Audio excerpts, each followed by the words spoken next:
तो कैसे हैं आप लोग? स्वागत है आपका कॉम्पिटिशन एंड यू प्रतियोगिता और आप, चाहे फिर प्रतियोगिता कोई सी भी हो।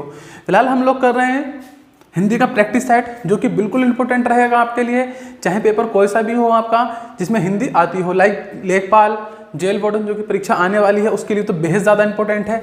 सुबह को उठकर केवल 15 मिनट के आसपास की आपको ये वीडियो देखनी है, जिसके अंदर आपको डेली 25 हिंदी के प्रैक्टिस सेट से क्वेश्चन मिलेंगे जो कि एग्जाम में आए हुए हैं। इससे क्या होगा, ये डेली हैबिट आपको ऐसे मुकाम पर पहुंचा देगी जो कि आप लोग हासिल करना चाहते हैं। अगर वास्तव में सपनों को हासिल करना चाहते हैं तो मेहनत तो करनी पड़ेगी, वरना खाली सपने देखने तो सपने पूरे नहीं होने वाले। चलिए शुरू करते हैं आज की क्लास। और पहला क्वेश्चन है आपके सामने, ऋजु का विलोम है। देखिए ये क्वेश्चन भी मेरे खुद के एग्जाम में कई बार अपीयर हुआ है, तो आप इसे जरा अच्छे से देखें। ऋजु का विलोम है, देखिए इसका विलोम क्या होता है? इसका विलोम होता है वक्र। वक्र समझते हैं, हल्का घुमा हुआ। ऋजु मतलब सीधा, और इसका मतलब होता है, वक्र का मतलब होता है क्या? हल्का कर्व, घुमा हुआ। तो इसका विलोम क्या हुआ? वक्र हुआ। Option number D. अगला क्वेश्चन है, सुषुप्ति का विलोम क्या होगा? सुषुप्ति का विलोम क्या होगा? देखिए आपके सामने फिर से 4 क्वेश्चन है। ए निषेध, सुमति, बी समष्टि, सी एंड जागृति। आंसर है इसमें जागृति। सुषुप्ति का विलोम क्या होगा? जागृति। Option number D. ये देखिए याद करते हुए चलना, याद करते हुए चलेंगे, then it will be better. मतलब कि अब कभी भी सुषुप्ति सामने आए तो इसका विलोम जागृति होता है, यह आपको पता होना चाहिए। क्वेश्चन है, अश्व, अश्व का पर्यायवाची नहीं है। अश्व का पर्यायवाची नहीं है तो बता दूं, अश्व को घोटक भी कहते हैं, है मतलब घोड़ा, है का मतलब भी घोड़ा होता है, घोड़ा तो घोड़ा है ही। तो बचा क्या? ऑप्शन नंबर ए, तरंग। तरंग घोड़े को नहीं कहा जाता, तो कौन सा इसका पर्यायवाची नहीं है? Option number A. चलते हैं नेक्स्ट क्वेश्चन की तरफ। क्वेश्चन नंबर 4 लिखा है, निम्नलिखित में से मोक्ष का पर्यायवाची शब्द कौन सा है? मैं आपको बता दूं, जब एग्जाम में आएगा तो बच्चे कहीं ना कहीं ऑप्शन नंबर ए को हिट करेंगे, क्योंकि उन्होंने सुना है कि मृत्यु हो गई भाई, मोक्ष की प्राप्ति हो गई। ना ना ना, ये गलत सेंस लगा देते हैं। मोक्ष का मतलब होता है बच्चों छुटकारा। अब यही तो मतलब है, देखो जब मृत्यु हो जाती है व्यक्ति की तो वो छुटकारा पा जाता है सांसारिक दुखों से, सांसारिक जीवन से। तो इसीलिए कहते हैं उसे मोक्ष की प्राप्ति हो गई, कि वो सब चीज से छुटकारा पा लिया। तो मोक्ष का जो पर्यायवाची शब्द है वो छुटकारा है, ना कि मृत्यु है या मौत है। अगला है आपके पास क्वेश्चन नंबर 5, अंधे को दीपक दिखाना मुहावरे का सही अर्थ है। अंधे को दीपक दिखाना, तो अंधे का रास्ता रोशन करना बिल्कुल भी मतलब नहीं उठता। ना समझ को उपदेश देना, ये बिल्कुल सही है। ना समझ को उपदेश देना, ये बिल्कुल करेक्ट है, और यही आपका आंसर है। ऑप्शन नंबर बी, अंधे को दीपक दिखाना मतलब ना समझ को उपदेश देना। इससे मिलते जुलते और भी हैं, भैंस के आगे बीन बजाना, है ना, ऐसा कुछ। अगला है क्वेश्चन नंबर 6, अपने मुंह मियाँ मिट्ठू बनना का अर्थ है। मतलब कि भैया जो अपनी तारीफ खुद करता हो, अरे भैया मैं तो ये हूँ, मैं तो फलाना, मैं तो ढिमकाना, और मैं अंबानी, मतलब जो भी हो। तो अपने मुंह मियाँ मिट्ठू बनना, अपनी प्रशंसा स्वयं करना। क्लियर है ना? ये तो पता ही होगा, आसान था। अगला है क्वेश्चन नंबर 7, उत प्लस ज्वल। उत प्लस ज्वल। अब देखिए आपको संधि सिखाई गई थी, जब भी तय का, ये तय है, तय के बाद ज आता है तो तय किस में बदल जाता है? जय में। तो इसका मतलब डबल जे आना चाहिए, लेकिन कैसा? आधा। उज्ज्वल। इस क्वेश्चन को अच्छे से देखना, क्योंकि उज्ज्वल आपका वर्तनी में भी आता है। अर्थात जब वर्तनी कर रहे होते हैं, वर्तनी मतलब कि स्पेलिंग एरर समझ लें हिंदी का, तो उसमें भी ये आता है। फिलहाल आंसर क्या है? उज्ज्वल। क्वेश्चन नंबर 8 देखते हैं। लिखा है, नी प्लस चेस्ट। अब देखिए यहाँ पर विसर्ग है, तो विसर्ग का एक रूल होता है कि विसर्ग हट जाएगा पर कोई परिवर्तन नहीं आएगा, तो उस नियम के तहत बनेगा बी। अब दूसरी बात है सर बी बन जाएगा, हमें नियम याद नहीं रहा, तो क्या करेंगे? एक चीज देखो, यहाँ लिखा चेस्ट, तो किसी भी कीमत पे ये चीज तो बदलेगी नहीं ना, बदलेगा तो सिर्फ विसर्ग। अब देखो सब में बदल रखा उन्होंने, चेष्टा, चेष्टे, चेष्टो, पर यहीं पर है जहां पर चेस्ट लिखा हुआ है। तो आप ऐसे भी सेंस लगा सकते हैं क्वेश्चन को करने का। चलते हैं क्वेश्चन नंबर 9 की ओर। लिखा है, समय सिंधु चंचल भारी, उपयुक्त पंक्ति में कौन सा अलंकार है? तो भाई अगर आपने अलंकार पढ़ रखे हैं, हिंदी पढ़ रखी है, तो ये बहुत ही इजी क्वेश्चन है, अनेकों बार एग्जाम में आया हुआ। समय सिंधु चंचल है भारी, अर्थात रूपक अलंकार। जी हाँ, रूपक अलंकार। क्वेश्चन नंबर 10 की तरफ चलते हैं और देखते हैं क्या कह रहा है। लिखा है, जेते तुम तारे तेते नभ नए तारे हैं। इस पंक्ति में दिए गए विकल्पों में से सही अलंकार को चुनिए। तो इसका सही अलंकार है फिर से यमक अलंकार। जेते तुम तारे तेते नभ में न तारे। क्लियर है। अब यहाँ पर क्या होता है, अगर आपको यमक अलंकार, श्लेष अलंकार या अलंकार का पर्याप्त ज्ञान नहीं है, जो मुख्य हैं, तो आप आसान क्वेश्चन भी नहीं कर पाएंगे। और ये लिटरली मानिए जिसने अलंकार को रखा, ये बहुत ही आसान क्वेश्चन है।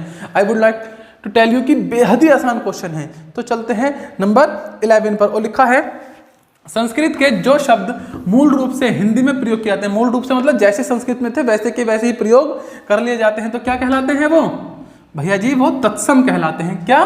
तत्सम। तो चलते हैं अगले क्वेश्चन की तरफ। 11 का आंसर डी है। चलते हैं अगला 12 नंबर पर। लिखा है सूरज का तत्सम शब्द क्या होगा? सूरज का तत्सम। तो देखिए सूर्य, सूर्य, सूर्य, सूर्य। तो ऑप्शन नंबर ए और बी में बच्चों को कंफ्यूजन रहेगा, पर आंसर क्या है बच्चे? ए। जो ये बी है ये सूर्य का, सूरज का सूर्य गलत हो जाएगा। आंसर क्या होगा? सूर्य। ठीक है ना, हम लोग बोलते भी क्या है? सूर्य। ठीक है ना ये। चलिए आगे बढ़ते हैं क्वेश्चन नंबर 13 पर। लिखा है जिसे यह न जान पड़ता हो कि क्या करूं और क्या ना करूं का अर्थ क्या होगा? जिसे यह न जान पड़ता हो क्या करूं क्या ना करूं, मतलब अनेक शब्दों के लिए एक शब्द। अब क्वेश्चन का लेवल देखिए आप, कुछ लेवल है। अब वो नहीं आता कि एकदम आसान से आ जन्म वाला, बिल्कुल सिंपल नहीं मिलता। जिसे यह न जान पड़ता हो कि क्या करूं और क्या ना करूं का अर्थ क्या होगा। तो भाई ये याद कर लेना, कंठस्थ कर लेना। इसका अर्थ होता है कि कर्तव्य विमूढ़। बहुत ही आसान है, आप देख ही रहे होंगे। सिर्फ याद करना है, ज्यादा कुछ नहीं है, हल्का सा हिंट लेके याद कर लेंगे, याद हो जाएगा। क्वेश्चन नंबर 14 कह रहा है निम्नलिखित में से कौन सा शब्द सारंग का अर्थ नहीं है? देखिए सारंग के सारे अर्थ हैं इसमें से। सारंग को पपीहा भी कहते हैं, सारंग को कामदेव भी कहते हैं और सारंग को राजहंस भी कहते हैं। तो सारंग को क्या नहीं कहते हैं? शहद नहीं कहते हैं। तो आंसर क्या हो जाएगा? बी, ऑप्शन बी, शहद। अगला चलते हैं 15 पर। 15 कह रहा है अशुद्ध वृत्ति का चयन कीजिए। अशुद्ध वृत्ति का चयन कीजिए। तो अशुद्ध वृत्ति का चयन जब आप करेंगे तो आपको पता होना चाहिए साधु को। देखिए साधु लिखते हैं, शून्य सही लिखा, सांसारिक सही लिखा, हस्तक्षेप होता है, हस्तक्षेप नहीं है, होता हस्तक्षेप। तो कौन सा है? Option number D. मैं फिर से बता दूं, सुबह डेली उठें, एक छोटा सा वीडियो देखें, 10 से 15 मिनट का होता है ये वीडियो। इससे क्या होगा, आपके डेली क्वेश्चन तैयार होते रहेंगे और हैबिचुअल इसके हो गए तो आप पाएंगे कि आपका हिंदी के क्वेश्चन गलत होने ही बंद हो जाएंगे थोड़े दिन बाद। एक अच्छा बैकअप आप तैयार कर लेंगे, क्योंकि हिंदी पूरे में तो पूरे नंबर दिखाने की क्षमता रखता है। तो अपने आपको पीछे ना करें, और वीडियो पसंद आ रही हो तो लाइक करें, शेयर करें, कमेंट्स करें। ये बिल्कुल ही फ्री है। जब फ्री है तो फिर इतना तो कर ही सकते हैं, सब्सक्राइब करने में क्या जा रहा है, वो भी फ्री में। चलिए अगले क्वेश्चन की तरफ बढ़ते हैं कि क्या कहता है अगला क्वेश्चन। क्वेश्चन नंबर 16 की तरफ चलते हैं। 16 का लिखा है नीचे दिए गए काले अक्षर वाले शब्द का अनेकार्थ शब्द लिखिए। आजकल के घरों में एक सुसज्जित कक्ष अवश्य होता है। तो कक्ष को पूछा गया है कि कक्ष का दूसरा अर्थ बताइए क्या होता है।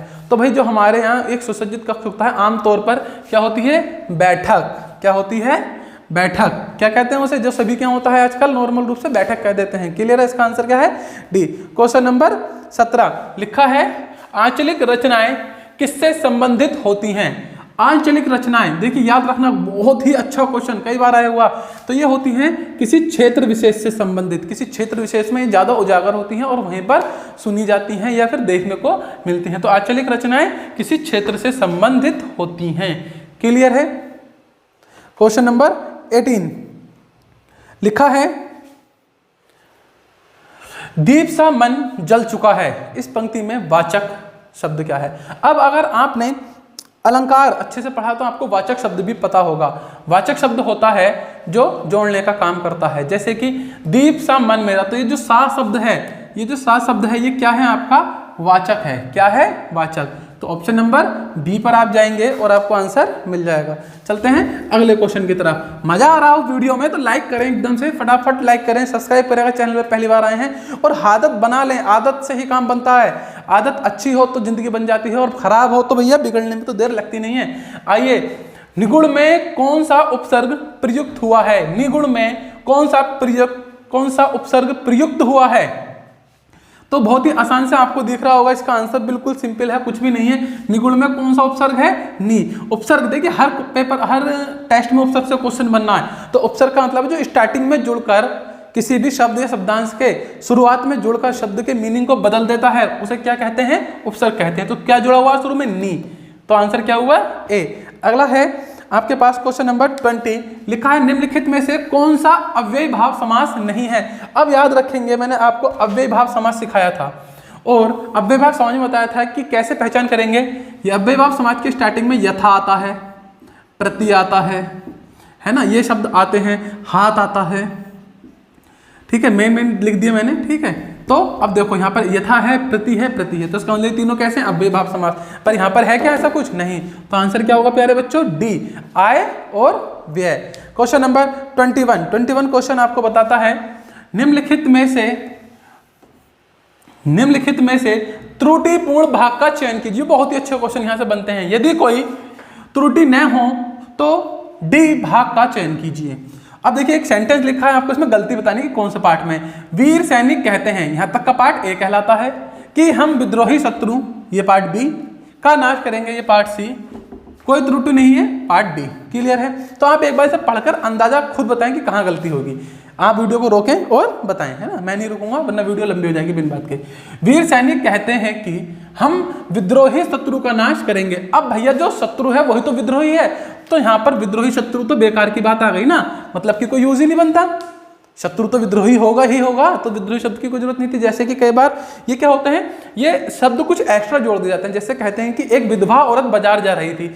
भैया जो विधवा है वो औरत ही होगी, आदमी तो विधवा नहीं होता ना, ऐसा तो ना आदमी विधवा हो जा, बात समझना। तो विधवा औरत कहने की जरूरत नहीं है, सिर्फ ये कह के काम चलेगा सही में कि एक विधवा बाजार जा रही थी। अगर आप बोलेंगे एक विधवा औरत बाजार जा रही थी तो गलत हो जाएगा। क्यों? क्योंकि भाई विधवा तो औरत ही होती है। तो वैसे ये है कि जो विद्रोही है या शत्रु है, तो शत्रु ही तो विद्रोही है, या तो विद्रोही लिख दो, शत्रु लिख दो, बात एक ही है। चलिए ऑप्शन नंबर बी। अगला क्वेश्चन नंबर 22 की तरफ चलते हैं। ये क्वेश्चन थोड़ा सा बड़ा है, देखेंगे इसे।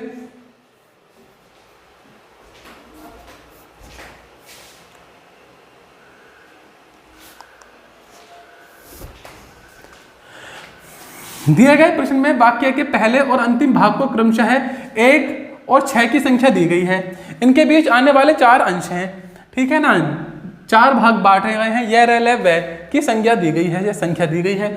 ये चारों उचित क्रम में नहीं है, इन्हें उचित क्रम में चुनिए जिससे कि सही वाक्य का निर्माण हो सके, जिससे कि सही वाक्य का निर्माण हो सके। अब क्या करना है, देखो ये पहला वाला तो दिख ही रहा होगा सबको, ये नंबर 6 ये दिख रहा है। अभी बीच के जो 4 हैं इन्हें सही क्रम में लगाना है, लेकिन पहले नंबर पर यही आएगा, छठे पर यही आएगा। कई बार बच्चों इसे छांटना भी नहीं जानते। अब इन बीच के 4 को सेट करना है और एक पूरा क्रम बनाना है। आइए बनाते हैं।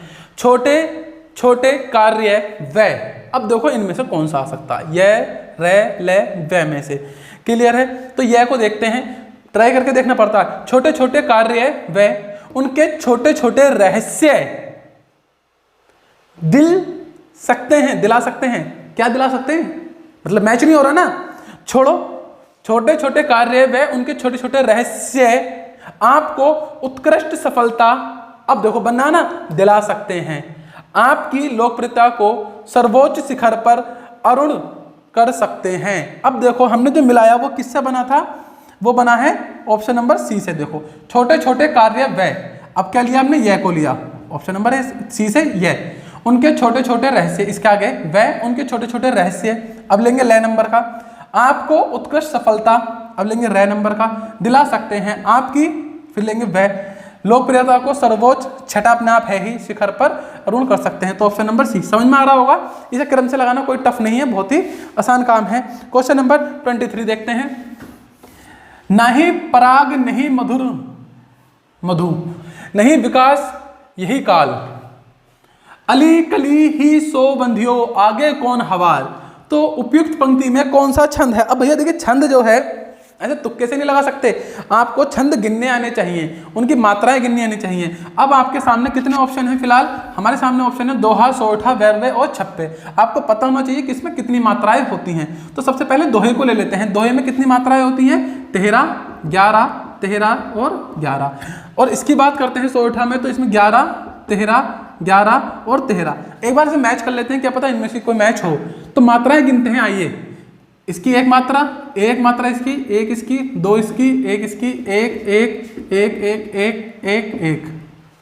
आओ गिन लेते हैं, 1 2 3 4 5 6 7 8 9 10 11 12 13। जी हाँ, कितनी मात्राएं बैठ रही हैं? 13। यह हुआ इसका पहला पद। यहां से यहां तक कैसा पद है? पहला। दूसरा, यहां से यहां तक तीसरा, और यहां से यहां तक चौथा। तो दोहा का नियम क्या कहता है कि जिसके पहले और तीसरे में, मतलब कि विषम में कैसी मात्राएं हो, 13 13 हो, तो क्या होता है? दोहा। तो यहां तो 13 हैं, यहां और गिन लो। और वैसे भी गिनने की जरूरत नहीं है, इन सब में चारों में पहले वाले में 13 केवल दोहे में आती हैं, तो गिनने की जरूरत है नहीं, चाहो तो गिन लेना। अब मात्राएं गिननी आती है नहीं आती, थोड़ा सा बता देता हूं भैया। जिस पे बड़ी की मात्रा होती है, जिसके बोलने में, अगर 16 का चैप्टर पढ़ना है, जिसके बोलने में 2 मात्राओं का समय लगता है वह बड़ी मात्रा होती है, उसके लिए 2 गिनते हैं। और जिनमें 1 मात्रा का समय लगता है वो छोटी मात्रा होती है, ह्रस्व स्वर, उनमें 1। जैसे कि बड़ा आ कैसी मात्रा है? दीर्घ मात्रा है, तो 2 गिन लिया। आज यहाँ पर छोटा छोटा है, सब कुछ वहाँ है। जैसे कि अली में देखो, 1 मात्रा यहाँ गिनी जाएगी और 2 यहाँ। 2 क्यों? क्योंकि यह बड़ी की मात्रा है। यहाँ पर कितनी गिनी गई? 1, क्योंकि 1 छोटी मात्रा है। तो बात समझ में आ गई होगी। तो इस हिसाब से क्या आंसर होता है? Option number A. चलते हैं अगले क्वेश्चन की तरफ। क्वेश्चन नंबर 24, ये आपको क्या बता रहा है, देखते हैं। शिल्पगत आधार पर दोहे से उल्टा छंद कौन सा है? बिल्कुल अभी भी पता चल गया होगा कि कौन सा है दोहे का उल्टा? सोरठा, और पिछली वीडियो में भी था। तो क्या आंसर होगा? सी। आज जाते हैं आखिरी क्वेश्चन पर। 25 पर लिखा है समूहार्थक शब्द का चयन कीजिए। समूहार्थक शब्द का चयन कीजिए। तो इसमें भैया समूहार्थक शब्द है बेड़ा। क्या है? बेड़ा। तो 25वें का आंसर होगा बी। तो इस प्रकार से ये थे आज के 25 क्वेश्चन जो कि आपकी मदद करेंगे। और मिलते हैं अगली वीडियो में। वीडियो पसंद आई तो लाइक शेयर सब्सक्राइब करें। तब तक के लिए बाय बाय। आपका दिन शुभ रहे।